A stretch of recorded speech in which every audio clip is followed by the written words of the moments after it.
Bueno, ¿quién estamos? Ya estamos todos. Un problema de conexión, evidentemente, ¿no? Recién lo habilitan y bueno, estamos todos viendo cómo habilitarla y demás. ¿Me escuchan bien? ¿Me escuchan ahí?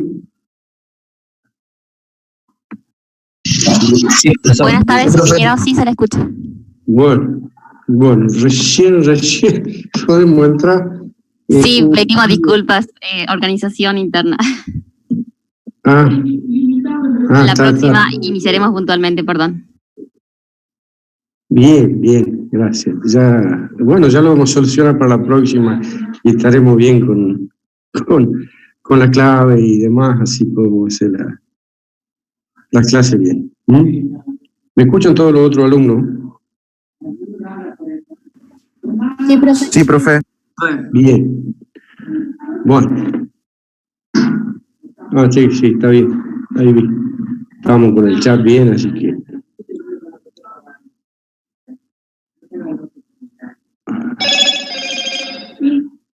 Ahí lo solucionaron. Ya pude. Sí.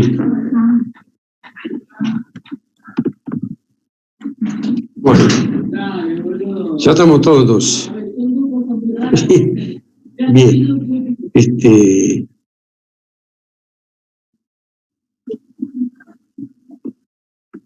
Vamos a ver lo que es tornillo hoy. La otra unión, a otro tipo de unión. Los tornillos, vamos a tratar de hacerla más rápido, así rápido y entendible. Así ustedes vamos a compartir la pantalla. Bien. Pues ya se ve la pantalla, ¿no? ¿Se ve la pantalla? Sí, profe, se ve. Sí. Bueno, en principio, ¿alguno vio la plataforma como que hay una prueba de evaluación antes de empezar la clase? ¿La vieron o no? ¿Lo vieron al Martín Fierro? ¿Alguno leyó el Martín Fierro? Cero. ¿Nunca han leído el Martín Fierro? La secundaria no lo hicieron leer. Bueno, es una pequeña prueba o bien un modelo de cómo sería la evaluación de la teoría. ¿Qué sería? El que haya leído el Martín Fierro puede responder tranquilamente esas preguntas y aprobar, digamos. Que esto no es que sería algo para un examen ahora, ¿no? Simplemente una prueba. Ahí tienen un solo intento para hacerlo, háganlo, y después vemos las respuestas. Yo les digo por qué están clasificados así, o bien voy a subir en la plataforma, cuáles son las respuestas, o bien les daré después que hagan más intentos, con la misma situación, la misma prueba, digamos, para que ustedes vean cómo sería una evaluación de la parte teórica. Es decir, ahí hay 5 preguntas sobre un tema. Bueno, podrían ser 5 preguntas sobre soldadura, 5 preguntas de ajuste y tolerancia, 5 preguntas de tornillo, y bueno, entre esas se suma el puntaje y le dará el puntaje de la teoría. Así que háganlo a ese, eso sería como la teoría, y ve que algunos ya subieron práctico, lo hicieron bastante bien, cosa que también sepan cómo subirlo cuando ya tengamos una evaluación. Por otro lado, esa evaluación que sería de múltiple choice está abierta para cualquier momento. Lógico que cuando nosotros definamos bien la fecha de la evaluación, que es la que está en el cronograma, y espero que no la movamos de ahí, ese día, bueno, se va a abrir esa múltiple choice y tendrán un tiempo para contestar. Si es muy largo, bueno, pues es ya 1 hora. Si es más corto y simple, en media hora, y ustedes lo tienen que contestar. Y luego se pasaría a hacer la práctica, que se le daría algún problema y ustedes lo realizan, le sacan una foto y lo suben. Así como le digo que algunos que ya practicaron y lo subieron bien a algunos de los prácticos. Eso era antes que nada para que tengamos claro en cuanto a la evaluación y cómo la vamos a hacer. No es obligatorio subir los prácticos, ¿no? No es obligatorio, pero lo que yo intentaba era que vayan practicando al subirlo. Porque, ¿qué pasa? El día de la evaluación va a ser un horario determinado y en ese horario ustedes han recibido el enunciado, lo resuelven, le sacan una foto y lo suben. Entonces tienen que estar prácticos para eso, por el tiempo. Por eso es la idea de que no es obligatorio que lo suban ya a los prácticos, pero sí que ustedes tengan la idea de cómo es y sean rápidos. Calculo que con otras materias ya lo hicieron, pero bueno, es mejor que lo tengan bien claro para no estar perdiendo tiempo con eso. Y lo de la parte teórica de la evaluación va a ser que sí, me pregunto si puede grabar la clase. Sí, está perfecto. Si lo pueden grabar, creo. La verdad que no lo creo cómo es. Bueno, vamos a ver un tema, otro tema de uniones, ¿sí? Que en realidad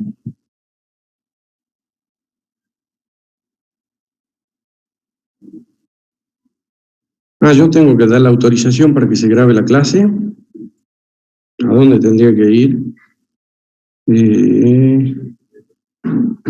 Control remoto, no. CD. ¿A dónde tengo que ir al final?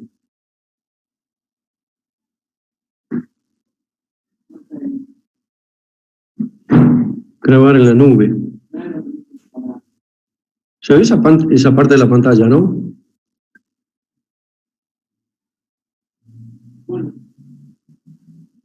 Creo que ahí estaría y se podría grabar.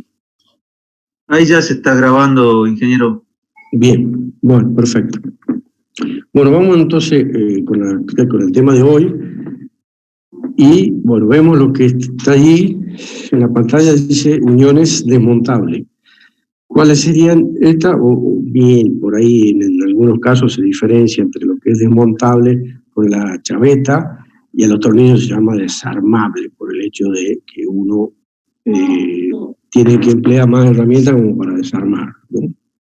Pero bueno, desmontable, desarmable, a fin de cuentas, no hay gran diferencia. ¿Qué es un tornillo? Como dice ahí, es una espiga cilíndrica en la cual se ha labrado un filete. ¿Para qué se usan? Dos utilizaciones.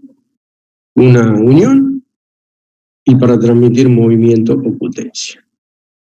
Y acá tenemos algunos de los tipos de tornillos. Todos estos están normalizados y responden a ciertas normas en cuanto es, por ejemplo, lo que están arriba, tornillo pasante con tuerca, si la cabeza es avellanada, si no es avellanada, si es bombeada, o bien como están, el B dice tornillo con cabeza y el otro dice un espárrago. El espárrago sería como un tornillo que no tiene una cabeza fija o solidaria con él. Y bueno, y ahí hay abajo otros más de los tornillos. Hay una gran cantidad, una gran variedad, todos normalizados. Y acá tenemos algunos ejemplos de lo que serían los tornillos de potencia o movimiento, que lo que hace es justamente transmitir un movimiento mediante el tornillo. Fíjense aquí, en el medio está levantando una determinada carga al girar. En el otro caso ya hay un servomotor utilizado para lo que veremos, pero creo que el otro martes, la parte de máquina de herramienta, para ponerle las determinadas posiciones en que se va a trabajar con alguna pieza. Eso lo haría un servomotor. Bueno, ¿cuáles son los parámetros que hay que tener en cuenta con los tornillos? Y ahí están los 6 parámetros que tendríamos que tener bastante en cuenta cuando vamos a analizar lo que es un tornillo. Lógico que como anteriormente hemos visto, soldadura, remache y demás, tornillo. Hay situaciones en las que no es necesario calcular prácticamente nada y simplemente uno lo hace y no reviste ninguna dificultad, pero hay otras situaciones en las que sí se tiene en cuenta todas estas parámetros, que es lo que están acá. Fíjense, dice el paso, ángulo de hélice, forma del filete, el ángulo de rosca, el avance, demás. Vamos a detallarlo, que son, a ver si lo podemos correr, ahí está. El paso. Fíjense lo que es la diferencia o la distancia que hay entre dos filetes consecutivos. Ahí no se nota, vamos para acá. Ahí sale lo que es el H, ¿sí? La distancia entre los dos filetes. No sé cómo están ahí. Hay otro de los parámetros que se tienen en cuenta, que es lo que es el ángulo de hélice. Es formado por el filete y el plano de rotación del tornillo. Es decir, si yo lo pongo en plano y voy rotando el tornillo y lo pongo en plano, me va a quedar un cierto ángulo, que es el que está graficado ahí, que le vamos a denominar siempre alfa.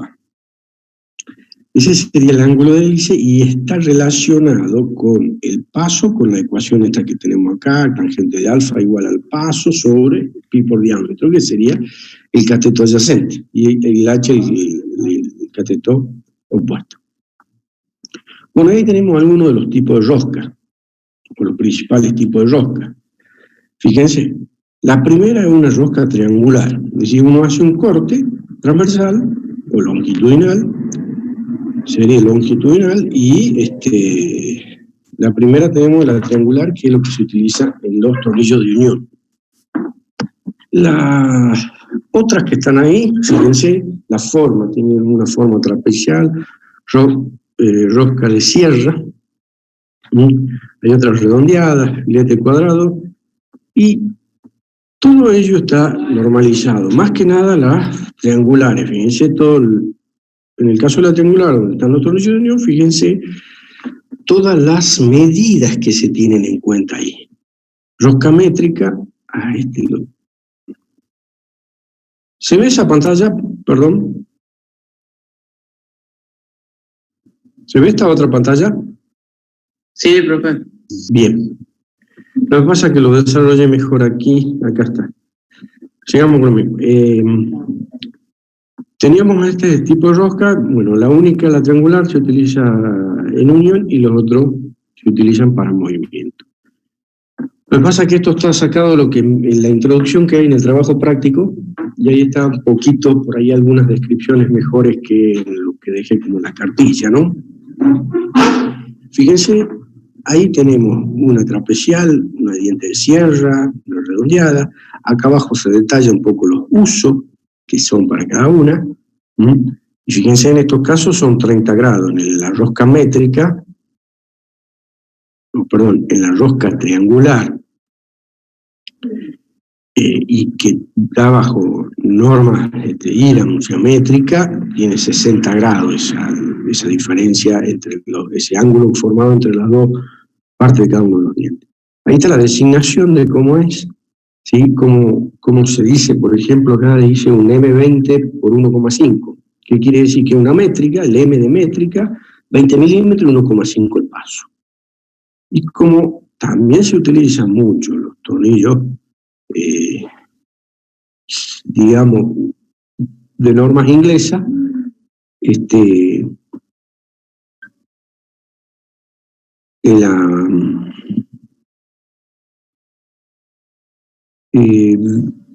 me vuelven a poner la autorización, che. La autorización, yo creo que ya se estaría grabando. Ahí pausar grabación, detener grabación. Se está grabando ahí directamente la clase, ¿no? Bueno, en fin de cuentas, la rosca Whitworth, o sea, en unidades inglesas, se la denomina así, tendríamos entre filete y filete o flanco de cada uno de los filetes o de los dientecitos, 55 grados, también tiene otras determinaciones como está ahí. Y, por ejemplo, en ese ya se dice, como está aquí, se dice una rosca Whitworth 11 por 1 y el símbolo de la pulgada. Quiere decir que tiene 11 hilos por pulgada. O 11 filetes o espiras por pulgada. A diferencia de la métrica, donde directamente se dice el paso y el diámetro exterior, los 20 milímetros, como el caso este que está aquí marcado. Bueno, después tenemos lo que se llama el avance. Y es la distancia que avanza un tornillo cuando se lo gira una vuelta. Uno va a hacer una vuelta completa y es la distancia que va avanzando un filete que yo elija y directamente ese avanza lo que es un paso cuando tiene una sola entrada, como está dibujado ahí. Luego se tienen algunos que tienen dos dobles roscas, ¿sí? O doble entrada, como está graficado ahí, que se lo ve, en que en el medio de uno de los filetes se talla otra. Entonces deja el espacio y luego se lo va tallando en el torno a la otra. Y como en el caso este, que se tiene una rosca triple, ¿sí? Donde hay 3 pasos en un avance o en un avance completo. En una vuelta completa. Pero directamente nosotros nos vamos a dedicar más que nada de rosca simple o el de una sola entrada para no complicarlo. Otro de los parámetros era el sentido de giro. Si es rosca izquierda, rosca derecha, eso siempre lo deben haber escuchado por ahí, que eso siempre se habla. En fin de cuentas, si uno se pone de frente o el eje está perpendicular a nosotros, si hace girar la tuerca o lo que esté la rosca en el sentido de la aguja del reloj y va ajustando, ese sería derecha. Y si le hace girar la tuerca en el sentido de la aguja del reloj y se va desajustando, como que ese sería izquierda, o bien lo gira en sentido contrario a la aguja del reloj. La cuestión es un poco todo lo que es tornillo, ya sea de unión y de movimiento, es la transmisión de los esfuerzos. Fíjense, ahí hay una gráfica donde solamente se hace un filete, y a la derecha tendríamos como una rosca trapezoidal. Pero acá a la izquierda directamente la vamos a tomar primero como una rosca cuadrada. Tipo de rosca cuadrada, que es la que vimos en un principio, la que tendríamos acá. Sería esa la forma del filete, o el tipo de rosca cuadrada. Bueno, bien, suponiendo que yo quiero elevar una carga, que en fin de cuentas, una tuerca o alguna parte de una rosca que yo ponga encima de ese filete, para yo subirlo, es decir, haciéndolo girar al tornillo, de tal manera que esa pequeña carga que tenemos ahí suba, tengo que tengo que elevarla haciendo una determinada fuerza lateralmente sobre el tornillo, que por ahora ahí no está graficada. Pero en fin de cuentas, tengo una carga Q y que sobre el filete va a haber una reacción, un esfuerzo normal al filete, como dice ahí. Lo llamamos N. La relación entre las dos está dada por esta ecuación que está ahí. Bien. Ahora, lo que yo le comentaba recién, cuando yo hago una fuerza horizontal sobre el filete, esta carga que está denominada H, haría girar el mismo tornillo y por lo tanto voy levantando la carga. Entonces, si empiezo a considerar para cada uno de los ejes y las componentes de la normal esta que actúa sobre el filete y demás, obtendría que esa H, esa fuerza horizontal que esté haciendo para levantarla, va a ser igual a esa componente N sub X, N por seno de alfa, y Q, la carga Q va a ser N sub I, y si planteamos sumatoria de fuerza, ¿no? En fin de cuentas, obtengo una relación que esa fuerza horizontal que yo le haría para subir esa carga va a ser igual a Q por la tangente del ángulo alfa, que era el ángulo de hélice, ¿no? Bueno, por ahí hay que acordarse un poco todos estos ángulos para no confundirse. Uno es ángulo de hélice, otro ángulo de rosca, y luego vamos a ver lo que es el ángulo de roce. Bueno, fin de cuentas ahora digo, bueno, acá tendré rozamiento. Acá lo planteé a todo el análisis de esas cargas, esas fuerzas actuando sobre el filete sin un rozamiento. Pero acá sí obtendré un rozamiento y tendría esa dirección porque en realidad lo que sucede con la fuerza de roce sobre ese filete es siempre una fuerza de roce se opone al movimiento. Yo lo estaría girando de tal manera que esa carga suba. Por lo tanto, sobre el filete habría una fuerza que se le opone al movimiento. Bueno, realizo de vuelta todo el análisis de las direcciones, de las componentes y la fuerza, y obtengo esas ecuaciones que tengo acá sobre H y Q. Luego, divido ambas ecuaciones. La superior, digamos, dividida en esta ecuación inferior de Q, me daría el resultado que tendría acá, para que lo marque, bueno, que está hecho con el editor de fórmula y, bueno, esta ecuación que estoy señalando con el cursor, la divido y multiplico, digamos, por coseno de alfa. O divido numerador y denominador, como dice ahí, por coseno de alfa, al fin de cuentas me queda una ecuación que la relación entre esa carga Q y esa fuerza horizontal que le tengo que hacer me da el valor que se ve acá. Bien, ahora, ¿qué ese mu? Era el coeficiente de rozamiento. ¿Sí? Ahora, hagamos un pequeño análisis en cuanto a un plano inclinado.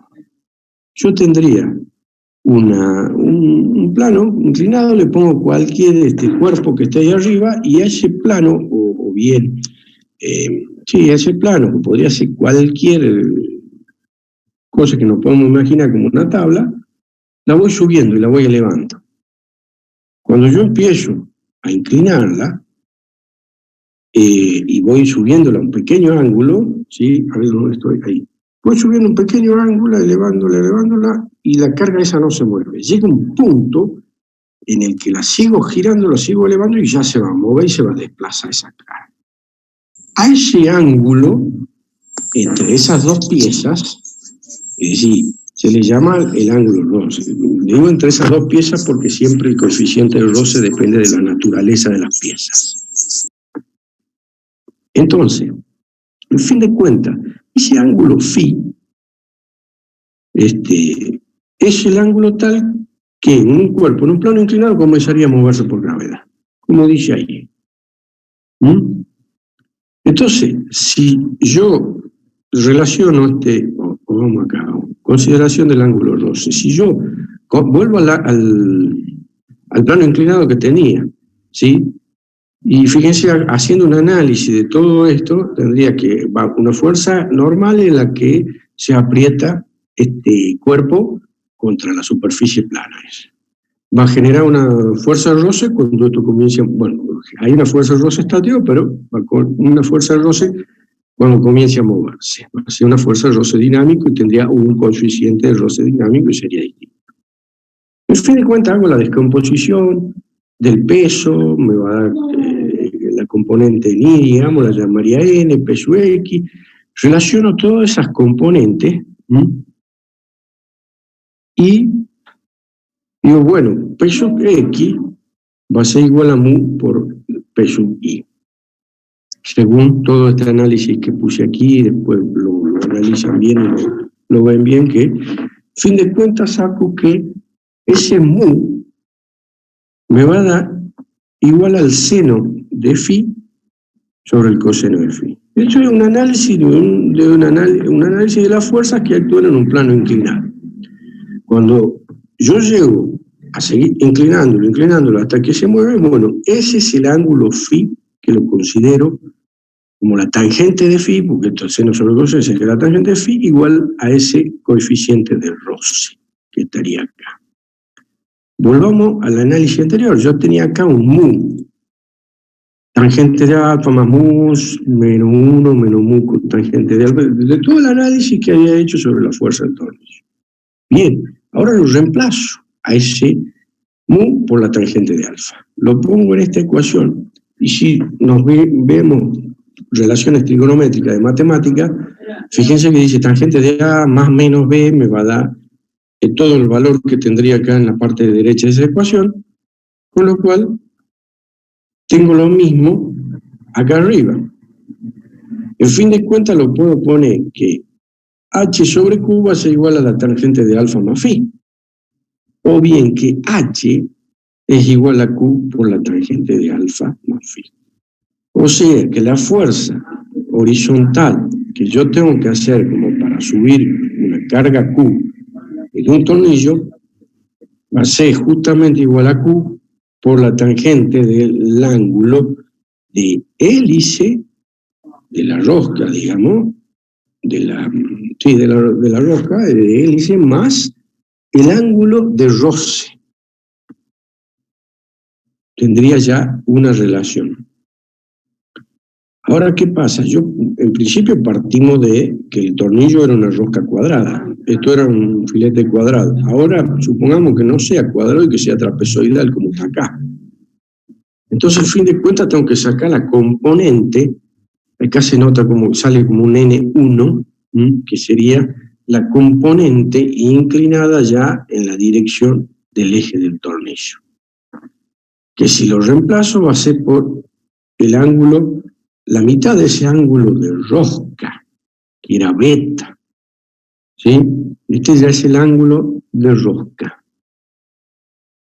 A fin de cuentas, si quiero obtener ese N sub 1 como está en esta gráfica, o bien la que es la componente que va paralelamente a la dirección horizontal, lo reemplazo en las mismas ecuaciones que yo tenía anteriormente, la considero esa situación, con el coseno de B sobre 2, y obtengo otra nueva forma. La componente, como dice ahí, en la dirección Z no es la significativa, ya que lo único que hace es separar las dos piezas entre sí. Ahora, si llamo mu' igual al coeficiente ese de Rossi sobre coseno de beta 2, tendré un tangente de phi', digamos, considerando ya que hay una inclinación en un flanco del filete de esa rosca. Tendría ahora esta ecuación. Le decía, en vez de poner phi, tendría el phi'. Ahora, yo puedo hacer lo mismo considerando que sea una rosca izquierda. O bien, fíjense que la dirección que yo tenía de la rosca, el alfa estaba, digamos, inclinado en este sentido, que sería una rosca derecha. También puedo hacer un análisis igual y voy a llegar a la misma circunstancia considerándolo así. Bueno, ahora, ¿qué momento de fuerza tengo que hacer para cuando tengo el tornillo? Volvamos a ver en un segundo. ¿Me lo ven ahí? ¿Ven no? Donde hay unos dibujos de los tornillos. Sí. ¿Pero eso? Bueno, fíjense que yo tengo acá un tornillo que estoy levantando una carga. ¿Sí? En fin de cuentas le tengo que hacer un torque, como dice ahí, un momento. Entonces, ¿qué momento tendré que hacer para levantar una carga? Como este. El momento va a ser esa H, esa fuerza horizontal por el radio medio del tornillo. Pero H era igual a Q por todo lo que habíamos concluido acá. Coseno de B sobre 2, tangente de alfa más mu y demás. Entonces, yo cuando quiero subir la carga, como el caso que mostrábamos recién, ahí, yo tengo que hacer un determinado momento, según mis conclusiones, con el sentido de las fuerzas que tomé cuando hice todo el análisis de fuerza. Ahora, si yo la quiero bajar a la carga esa, tendría que el signo de H se invierte, es decir, tengo que hacer un momento contrario. Y la fuerza de roce también se va a invertir. Si voy a hacer todo el análisis para ello, tendría lo que tengo en esta ecuación de abajo, que era lo mismo que habíamos concluido con esta situación, con esta relación trigonométrica. Acá, si yo tengo tangente de alfa, de A menos B me daría este de abajo más y el otro menos. Fin de cuentas, concluiría la misma situación, pero consideraría esos signos. Entonces yo para bajar tendré que hacer un momento diferente. Que fíjense que están invertidos los signos, tanto numerador como denominador, en cada una de estas dos paréntesis grandes, en el caso de que yo tenga que subir una carga o bajar una carga. Bueno, ahora, ¿qué pasa si este término de acá arriba se hace cero? Es decir, el ángulo alfa, el ángulo de hélice, aumenta, ¿sí? Y se hace igual al valor de mu. Yo no tendría que hacer ningún momento para bajarlo, como que si yo inclusive supera el valor de mu, ya se bajaría solo. No tengo que hacer movimiento, sino tengo que retenerlo ahí. Entonces, surge de ahí lo que se denomina la irreversibilidad o reversibilidad. Haciendo esto igual a cero, sigo desarrollando todo esto, en fin de cuentas me da que alfa menor o igual que phi. Si ese alfa es menor que ese ángulo de roce, eso es irreversible o autobloqueante. Es decir, yo tenía el ángulo inclinado, pongámoslo ahí la mano.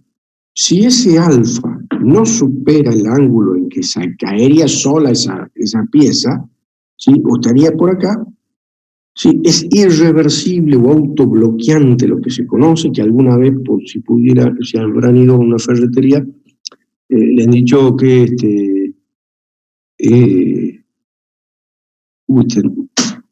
tendría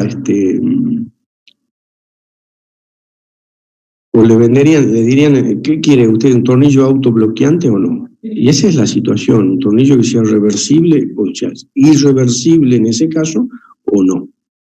Si ahora el alfa es mayor que el phi, es decir, yo tenía acá ese ángulo de roce en esta situación, yo voy a tener un ángulo de de hélice mayor a ese, como que esa carga se caería. Eso se llama reversible. Y esa situación, bueno, se ve bastante, o se considera bastante según los tornillos y en las situaciones que uno lo va a utilizar. Ahí tenemos otras de las formas de poner esas dos ecuaciones que teníamos ahí. Por ejemplo, que si yo tendría que acá tendría un tangente de alfa, recuerden, tangente de alfa era igual al paso sobre el pi por el diámetro. O sea, el h sobre pi por diámetro. Si yo reemplazo ese valor ahí, obtendría lo que sería esta última ecuación, que lo puedo expresar de otra manera. Es exactamente lo mismo expresado de otra manera. Hasta inclusive esto lo puedo reemplazar por, en el caso de que está subiendo, por tangente de alfa más phi. Entonces, si como es por ahí muchos de los casos, la gran mayoría de los casos, beta sobre 2, supongamos que yo tenga, a ver si lo tendría más aquí, tengo una carga, no estaba aquí, bueno, tengo una rosca trapezoidal, como era ahí, o una trapecial. Fíjense que decía 30 grados la rosca esa, esta rosca, 30 grados, o sea que el alfa sobre 2 son 15 grados. Y si yo saco el coseno de 15 grados, es prácticamente 1. Entonces, directamente en esa fórmula que, o bien la anterior o la que estamos considerando, cuando se quiere hacer algo aproximado y no tan específico, tan preciso, se puede despreciar ese coseno de beta sobre 2, es decir, valdría poner 1 directamente, eso vale 1.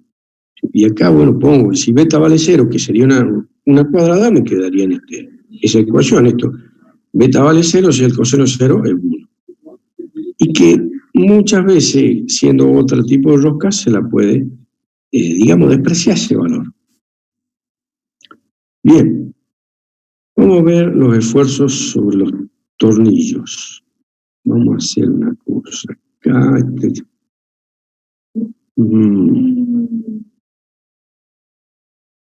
O también en la teoría hay algo acerca del rendimiento. El rendimiento es cuando nosotros tenemos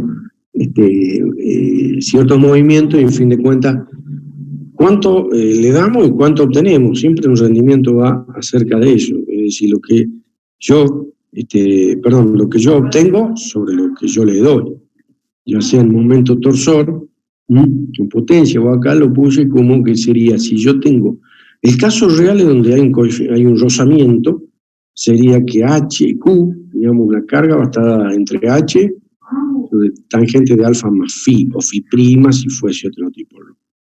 Y el ideal es cuando no hay rozamiento. Si yo divido entre el real entre el ideal, me queda el valor que tendría acá, que sería el rendimiento. Esta parte, bueno, ya cuando uno estudia ya con mayor profundidad este tipo de transmisión de movimiento, bueno, se tiene en cuenta todo lo que está ahí, como hay una tabla donde inclusive hay una rosca cuadrada de diferentes diámetros y diferentes pasos, se considera un rendimiento 0,2, perdón, un coeficiente de rozamiento de 0,2 y diferentes ángulos, y bueno, se estudia en cuanto a los rendimientos que tienen los tornillos de movimiento para cuando uno quiere transmitir movimiento. Esto es ya cuando uno hace un estudio más específico sobre la situación. Vamos a ver cómo lo calculamos los tornillos y cuáles son las situaciones que se pueden dar. En un caso, yo puedo tener, digamos, un tornillo al cual no lo haya ajustado, digamos, la tuerca, y simplemente tengo una carga normal a la sección transversal del tornillo, y tendría un esfuerzo de tracción. Sería lo más simple, que los hay, pero eso es muy poco esa situación. Entonces, ¿cuál sería el esfuerzo? La ecuación de resistencia, esa carga dividida en el área resistente me va a dar la tensión. Y ahí también relacionarlo con una tensión admisible según los coeficientes de seguridad que yo tomo. Eso es lo más simple. Pero por ahí se produce lo que se ve acá en esta figura, lo que se llama la carga previa o preajuste. Yo cuando uno muchas veces con la mano hace llegar una rosca o ajustar un poquito una tuerca sobre un tornillo, digamos, no existe lo que se llama ese preapriete o carga inicial. Pero cuando uno ya utiliza una llave, sea una llave inglesa o una llave la que está ahí, que sería una llave tubo, ya y se origina lo que se conoce como el preajuste o apriete inicial.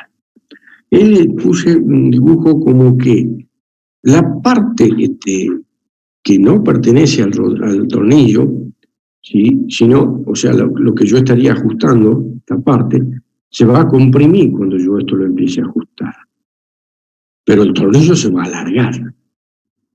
Entonces serían como dos resortes, uno comprimiéndose y el otro alargándose, cuando uno realiza ya un esfuerzo bastante grande para darle un ajuste a una unión de este tipo. Y fíjense, acá hay una gráfica en la cual hay una determinada carga y el tornillo como que se va alargando.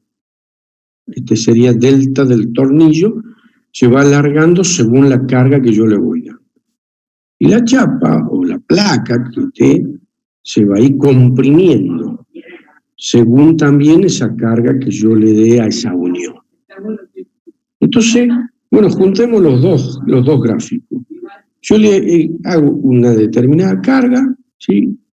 Y una parte del tornillo se alarga y la otra parte de la placa o demás se comprime. Y a ese valor de carga, cualquiera que fuese, le llamamos B, que sería la carga de preapriete o la carga de ajuste de la unión.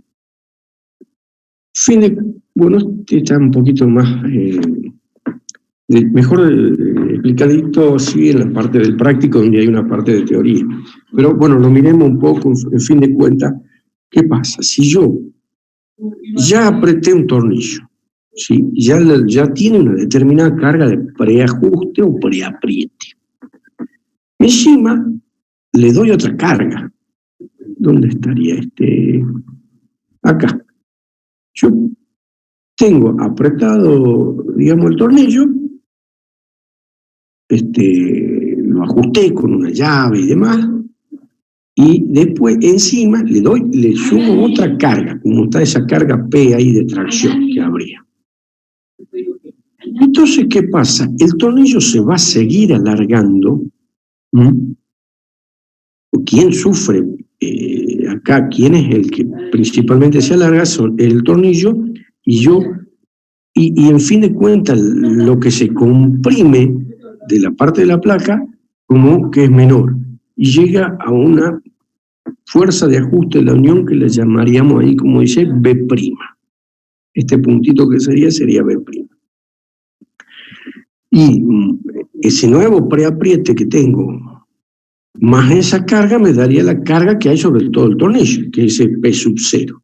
Es decir, hay una carga sobre el tornillo, P sub 0, una carga de apriete inicial, ¿sí? Aparte de esa carga de apriete, después le puse una carga de trabajo, le puse más carga, y me quedó una nueva fuerza de ajuste de la unión con un nuevo valor de ese P', que sería ese preapriete. Bien, al pelo. Entonces, si uno quiere entrar a mayores profundidad sobre el tema, en cuanto acá tendríamos una determinada cantidad, sí, de alargamiento, siempre la parte elástica, ¿no? Alargamiento del tornillo, un acortamiento en parte de la placa y demás, y acá tendríamos una cierta pendiente. Para lo que cuando uno quiere desarrollar en cuanto a qué preapriete a pieza o determinada pieza se le da, se realiza, digamos, se relaciona con unas constantes de restitución del tornillo y placa y demás, como que están acá. Es decir, la carga de preapriete esa B dividido en la parte del estiramiento me daría una tangente del alfa, que sería el ángulo de la pendiente de ese estiramiento que tendría el tornillo, y tangente de beta sería lo mismo para la placa. Al fin de cuentas hay una relación de deformación entre los dos, y a ese se lo llama phi, que sería el cociente entre las restituciones elásticas. Para yo sacar ese valor mayor que se surge luego de que se le hizo una carga de trabajo P, se emplea directamente esa fórmula, relacionándolo con ese coeficiente de sustitución. El tema a veces es cuando se dan las cargas variables. Las cargas variables, como estaría acá dibujado, es que fluctúan muchas veces, y nosotros vimos ya algún video, por ejemplo, de algún motor de combustión interna,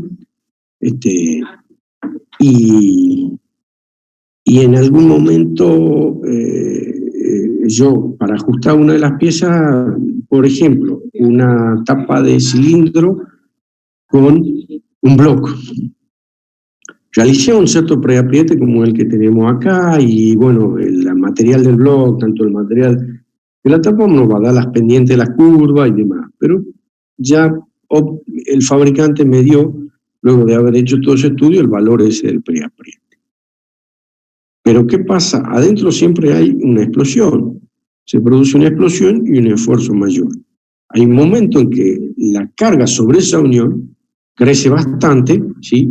Y hay otro momento que no existe carga sobre esa unión. Entonces habría lo que se ve acá como esta fluctuación de esa carga P sub Z, la llamamos aquí. En fin de cuentas, yo tenía un preapriete primero que era el B, ¿sí? Y más ese P sub Z que puede fluctuar. Hay momentos en que se va a un máximo, a través de un mínimo, me daría una carga sobre el tornillo como máxima. Y la carga mínima va a ser la tensión de preapriete. De ahí es que lo sacaría a esto Ahí. Con estas dos ecuaciones que están acá, que provienen de considerar que la tensión normal es igual a 4/3 de la tensión máxima combinada es 4/3 de la tensión normal. De ahí que saldría este 16, lo veamos a esto en segundo. Recordemos lo que era el caso del tornillo en el que yo al tornillo primero yo lo ajusté así, ¿sí? Es decir, le hago un esfuerzo tangencial como están acá y luego encima lo estiro, lo voy estirando. En fin de cuentas, sobre un elemento diferencial tengo unas tensiones cortas y unas tensiones normales. Consideremos el momento torsor que había, que era el H por el radio medio, y H era tangente de alfa más phi'. Bien, ahora el momento torsor, o la tensión normal, está dada por el momento torsor sobre el módulo resistente. El módulo resistente de una sección circular es lo que tenemos acá. Lo reemplazo. Reemplazo todo lo que tendríamos en cuanto a lo que era la tensión esta con ese momento torsor. Y el módulo resistente me da esta ecuación. Ahora, esto es recordar un poquito nada más lo que era la tensión máxima combinada que nos daba cuando tomábamos un elemento diferencial, ¿sí? De área que estaba sometido a tensiones combinadas de tracción y corte, con tensiones normales y tangenciales, tendríamos que la tensión combinada máxima era esta. Cuando voy a reemplazar el valor de tau sobre este valor y un poco reordenando la ecuación, me da todo lo que está re grande ahí, que está entre esos corchetes y demás. Pero ¿qué pasa? Como yo les mostré un poco las tablas que hay, ya cuánto diámetro, interior, exterior, profundidad que puede tener una roca y demás, estos valores, igual el phi, el valor de mu, un coeficiente Ross entre un tornillo y tuerca o sobre un elemento de rosca que tenga, está entre 0,10 a 0,12 o hasta puede llegar hasta 0,15, pero no son valores que oscilan mucho. Entonces, en fin de cuentas, con los valores normales con los que se utiliza, la tensión máxima normal combinada es 4/3 de la tensión normal a la cual está sometido. Es decir, si yo tendría que sobre una tensión normal sobre un tornillo, como la que tendría aquí, esa carga P, o bien esa tensión normal va a ser la tensión máxima combinada va a ser 4/3 de esa tensión normal, que sería la que tengo acá, o bien si utilizo la carga de esa P sub 0, que era la carga total sobre el tornillo cuando existía preapriete. En fin de cuentas, ¿qué me da? Que la tensión máxima admisible cuando lo reemplazo en la fórmula, me queda que es 16 P sub 0 sobre 3 pi de cuadrado interior, el diámetro interior. Es decir, esto es una conclusión práctica en cuanto a qué valor le damos a esa tensión normal. De acuerdo, bueno, a considerar que está un elemento diferencial, tiene una tensión normal y tangencial. Y ahí es que surgían, en cuanto volvamos a esta situación en la que tendríamos una carga variable, la carga máxima es cuando estaría P sub 0, es decir, esta carga variable se considera, y de ahí surge ese 16/3 que vemos acá. Y cuando no hay carga sería solamente la carga de preapriete, y la carga de preapriete son los 16 por el B que habíamos llamado preapriete y demás. Luego resultan tensiones medias, tensiones de la semiamplitud, ¿sí? La semiamplitud sería esto. En realidad esto como que sería un desplazamiento de, según la carga de preapriete que yo le esté dando, voy a tener como esta inclinación de línea y voy a tener esa tensión media. Ahora, la tensión de la semiamplitud de esta oscilación es la que se va a considerar como la tensión de fatiga, o tiene que ser menor que la tensión de fatiga. Y ahí es un análisis que está acá hecho, que en realidad nosotros ya tanto estudio acerca de carga variable, bueno, es para otra ingeniería, como para mí, que la ingeniería mecánica.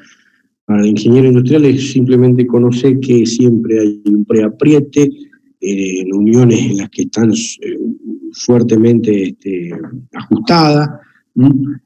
Puede ser ese preapriete variable, inclusive en el práctico hay un solo problema en el cual está todo completamente desarrollado, un problema relacionado a esto. Y es, bueno, para simple consideración y conocimiento en cuanto a lo que sean las cargas de preapriete y cuando en algún momento existe.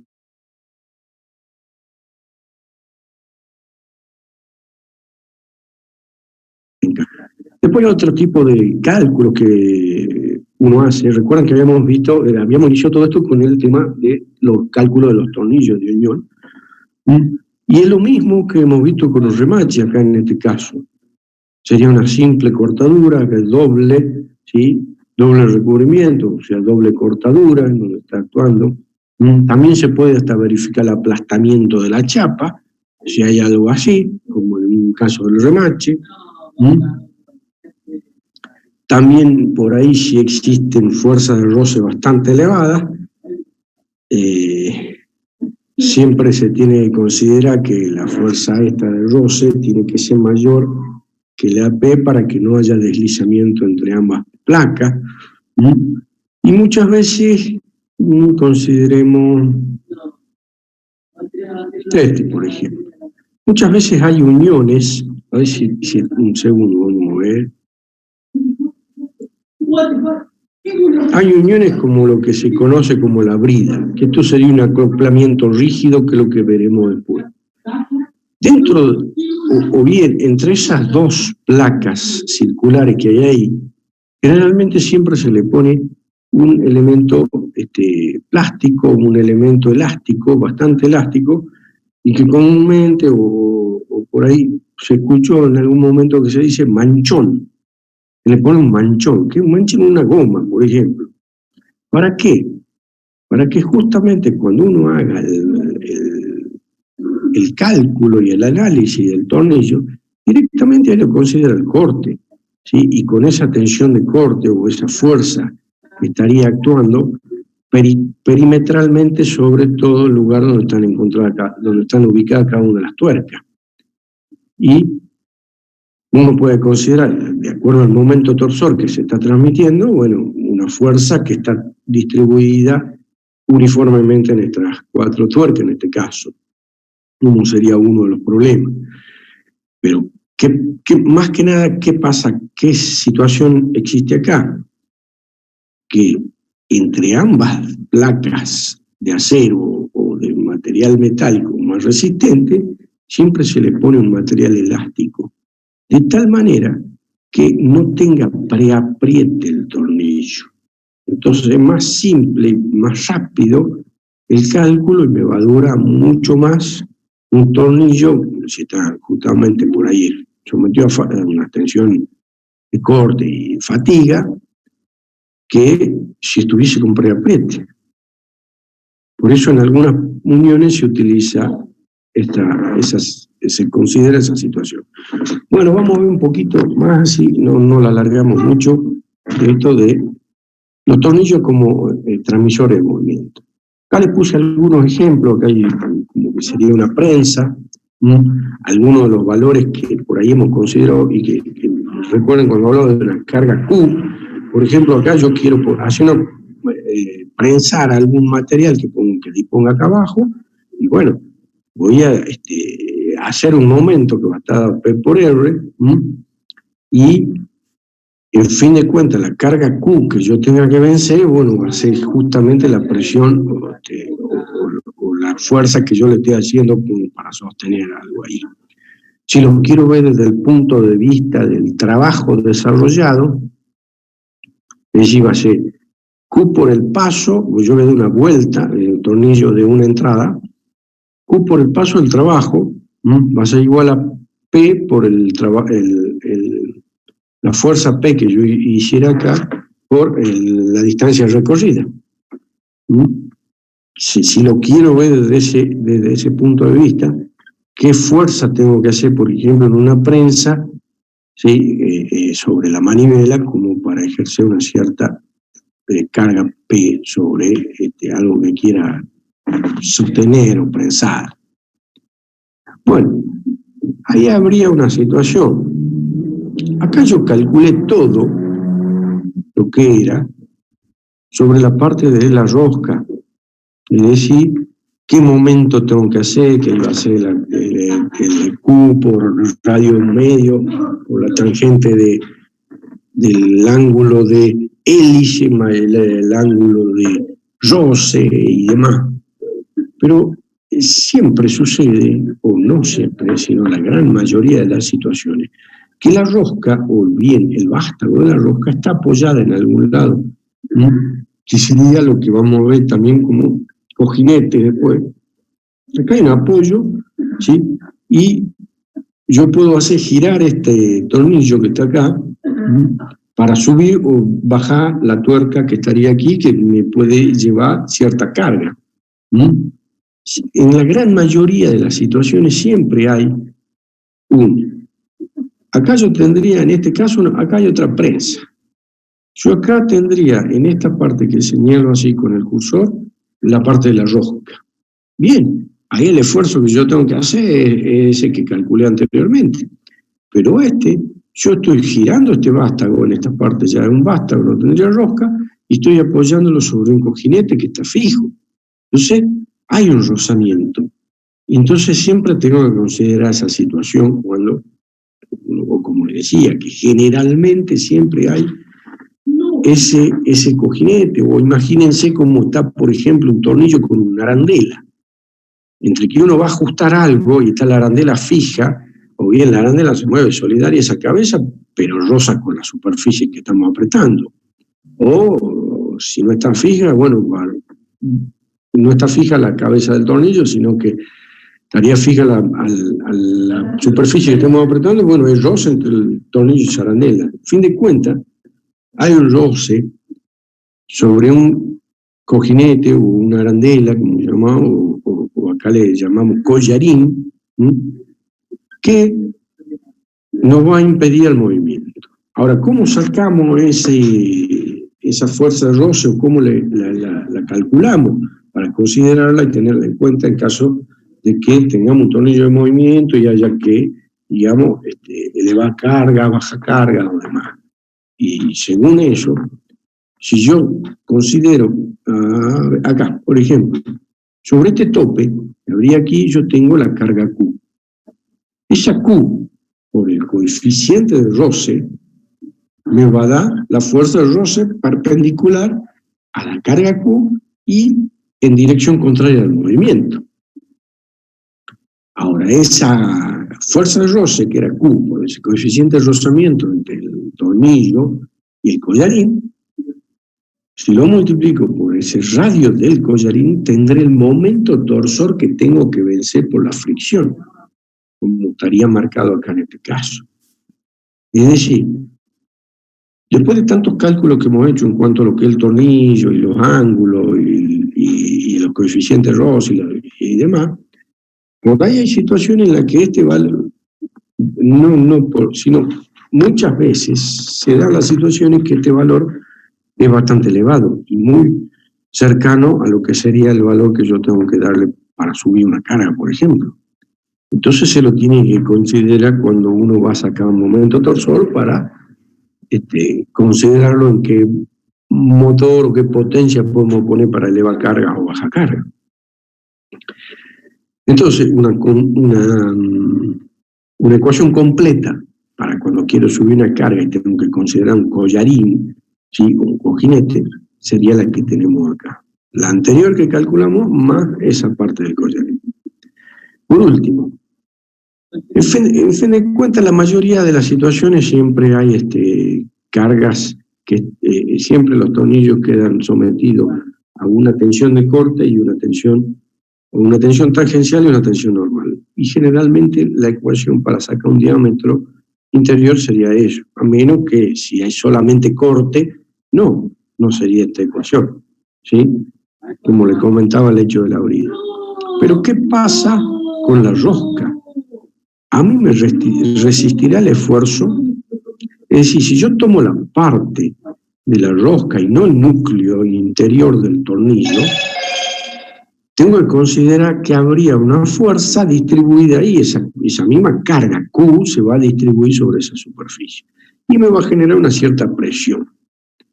Ahora, si yo divido esa carga Q sobre las fuerzas que me puede soportar ese filete, una presión que puede ser propia del mismo, de la misma rosca, como ya lo vemos dentro de un ratito, la presión por esa área, la presión que puede soportar por esa área donde está actuando, yo voy a tener una relación entre esa carga Q y las fuerzas que me podría soportar ese único filete.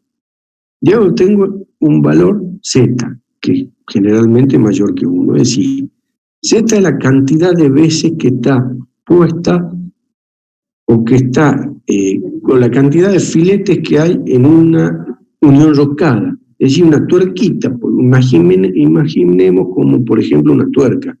En la tuerca, cuando uno empieza a dar la vuelta así con la mano, simplemente tiene como 3 hilos adentro que están conformando la rosca. Pero en base a qué se determina esa situación. Todos los materiales tienen o soportan una presión específica para que esa presión específica de tal manera que no se lleguen a deformar o dañarse o romperse. Esa presión específica, tomando como admisible, generalmente se dice que tiene un valor para tuerca de fundición gris, ¿sí? Un valor, o para tuerca de bronce otro valor. ¿Por qué en realidad le puse eso? Porque generalmente el tornillo, lo que sería el filete roscado, ¿sí? Es siempre de un valor de resistencia mucho mayor que lo que serían las tuercas o el elemento de rosca que uno ponga para levantar o subir una carga. Entonces, si yo considero la carga Q que hay, dividiéndola en la presión específica o la fuerza específica que me soporta debido a esa presión específica que ya consideré, voy a tener el número de veces Z, ¿sí? Que estaría contenido el paso H en una altura total de rosca o de una tuerca como está ahí. Fíjense, este H viene a tener 1, 2, 3 pasos allá en la parte donde está trabajando la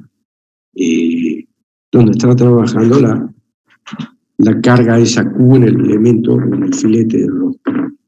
Esto es, no sé si, bueno, seguro lo habrán visto en el caso, cuando dice se arrobó la rosca, ¿ah? Y queda totalmente dañada y no hay filete de rosca. Bueno, esta consideración es la que estamos teniendo en cuenta acá.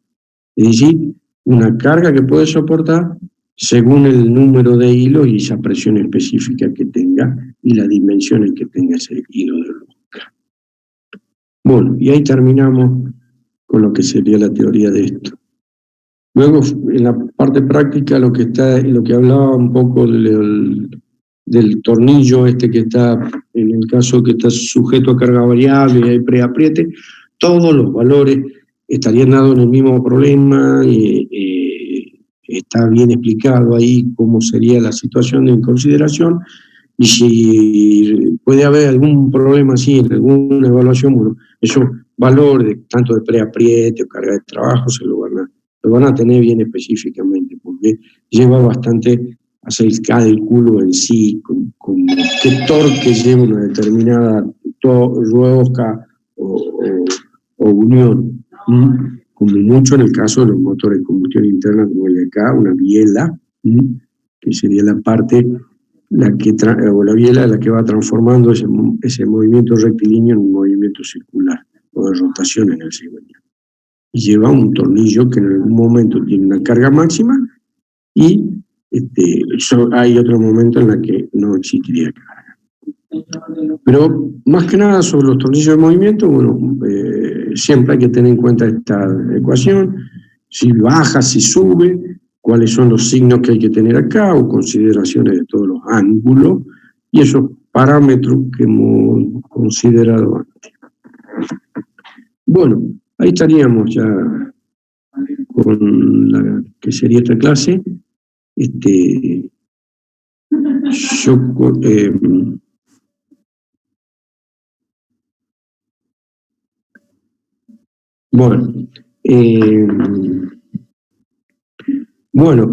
Como saben, bueno, ahí regresemos a lo anterior en cuanto a lo que era esa evaluación.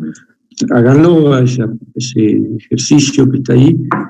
Si bien es cierto, no tiene nada que ver con la materia, pero para que se den cuenta cómo sería la evaluación teórica. Va a haber varios puntos o varios temas que tendrán que responder alguna pregunta. Y si la pregunta y la respuesta es muy errónea, tiene un valor negativo. No van a sumar, sino van a restar. Por eso, háganlo como ahora está, que tienen un solo intento, y luego yo mañana ya ahí pondré que pueden hacerlo varias veces y verán por qué la puntuación o demás, y lo seguiremos conversando. Y espero que, bueno, el jueves tendremos lo que es la práctica de esto, y el martes, como la parte que nos queda de uniones, que Chaveta es muy cortita, digamos, es bien, la resumí inclusive en la punta, en la que está cargado en la plataforma, y en la cartilla es bien cortito, creería que podríamos ver la parte de máquinas, herramientas, que es otro de los temas de la parte B de la materia. ¿Está? ¿Alguna pregunta? ¿Se entendió? ¿Se entendió, profe? Sí, profe, sí, se entendió. Sí. Bueno, a ver, denme un segundo, ya nos vamos. No sé si está, a ver, Villanueva está. ¿Villanueva está? A ver, ¿me permite que muestre alguna?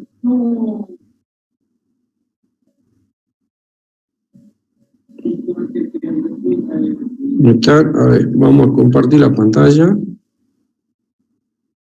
y le muestro. ¿Es algo del trabajo práctico, profe? Sí, si me permite, no sé cómo, es simplemente mostrarle nada más, no.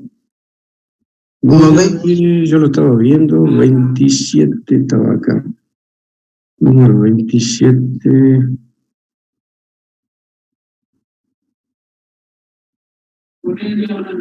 Por ejemplo, ahí él hizo, lo están viendo ahí, ¿no? Sí. Bueno, él puso todo el enunciado y demás. Está bien, está el pelo, perfecto, no hay drama. Por ahí esas cosas, cuando vamos a hacer una evaluación, le va a llevar más tiempo. Entonces, por ahí lo que, a ver, es un segundo que lo carga puso todo lo enunciado, además, y lo que está bastante bien es esta parte. Lo hacen así en una hoja, problema 1, se sacó todos los valores, indicó los valores, todo de soldadura, el trabajo práctico de soldadura, y sacó el valor de la tensión o de la fuerza y demás. Una cosa así sería la parte práctica de la evaluación. Subir así directamente, hacerlo en la hoja a mano, porque es lo que menos tiempo lo va a llevar, y no se olviden que siempre tienen un tiempo, le sacan una foto y lo suben como lo hizo acá Villanueva. ¿Está? Bueno, bueno, a ver, veamos. Hagamos una cosa. Vamos a hacerlo al ejemplo. Yo me tengo que, no, me están viendo ahí, ¿no? Soy un estudiante y lo voy a hacer al ejemplo, bueno, marca esas 4. termino el intento. Enviar todo y terminar. Termino. 0. ¿Por qué será? Puntos que me saqué son 0.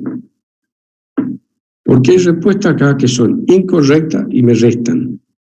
Y otras respuestas que puse son correctas. En fin de cuentas, con lo que hice, no tengo punto en este apartado que puede ser, qué sé yo, soldadura o tornillo. Entonces, por ahí hay que ver bien cuáles son las respuestas que tienen marcadas y lo van poniendo.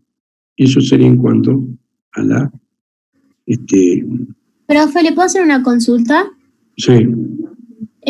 Cuando se rinda, ¿vamos a poder pasar a la siguiente pregunta sin responder la anterior y volver de nuevo a la pregunta 1, por ejemplo? ¿O una vez que se responde no se puede volver a esa pregunta? Da la opción acá de... A ver, creo que da la opción de comprobar. O sea, vos podés sí pasar la otra y ponés comprobar y podés pasar a la otra. Una vez que esté terminado recién, ustedes van a ver cuáles son las respuestas incorrectas que había y las respuestas correctas después que yo lo habilite. Bueno, en principio lo único que van a ver son los puntos. Una vez que se termine el examen, bueno, después se habilitará para ver cuáles eran las respuestas correctas y cuáles no. Acá tenía una correcta, incorrecta, correcta, incorrecta. Entre lo que hice y lo que sumaron, no sumo puntos en ese apartado, en ese tema que esté viendo. Pero sí hay...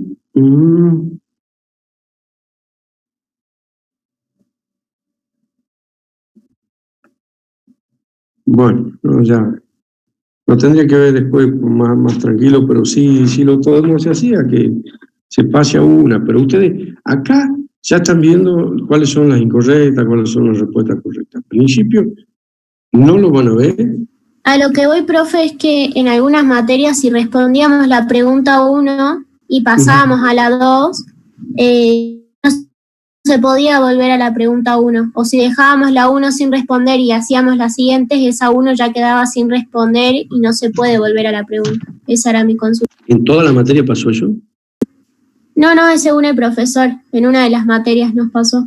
No, bueno, te soy sincero, no sé ni en qué parte de los ajustes uno tiene que poner eso, pero yo ese ajuste seguramente que no está puesto aquí.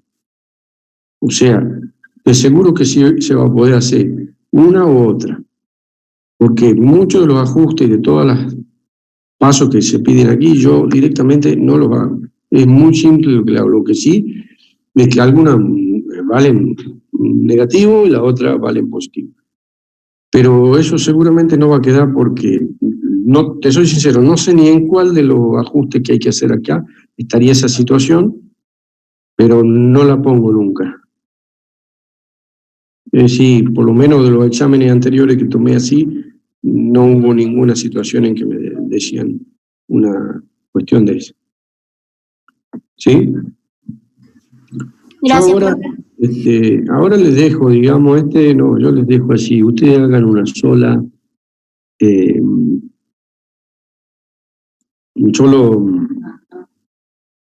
solo intento, y después yo les voy a poner todo lo demás para que vean y lo puedan hacer varias veces, y se vea, por lo menos con este ejemplo, que si bien no es un tema central de la materia, por lo menos con este ejemplo se van a dar cuenta. Aquel que haya leído el Martín Fierro lo hace bien al ejercicio. O sea, aquel que haya estudiado la materia y que la conozca, la sepa, lo va a hacer bien a todo su ejercicio. ¿Sí? Y eso sería la situación. Vayan haciéndolo, yo después lo voy a cambiar para que con ese mismo ejemplo lo entiendan bien y se lo haga sin ningún problema lo demás. Bueno.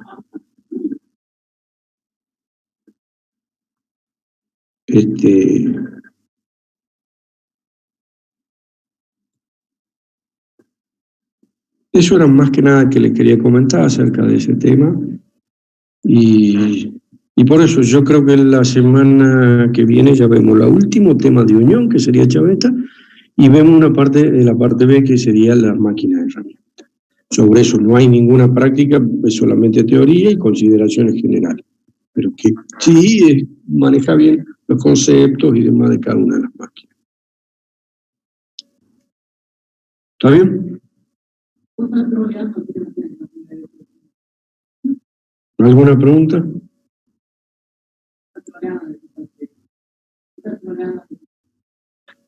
¿Ninguna?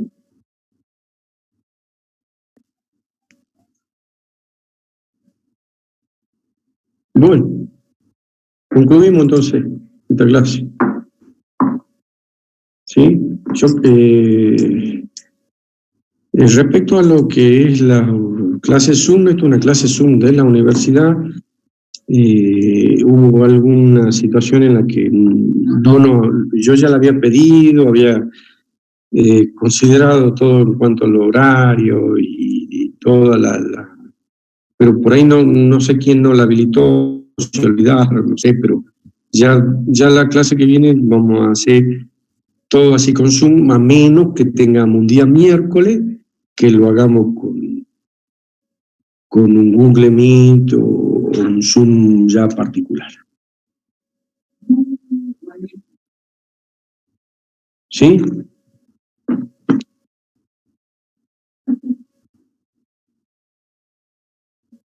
Bueno. ¿Listo? ¿Nos vemos entonces?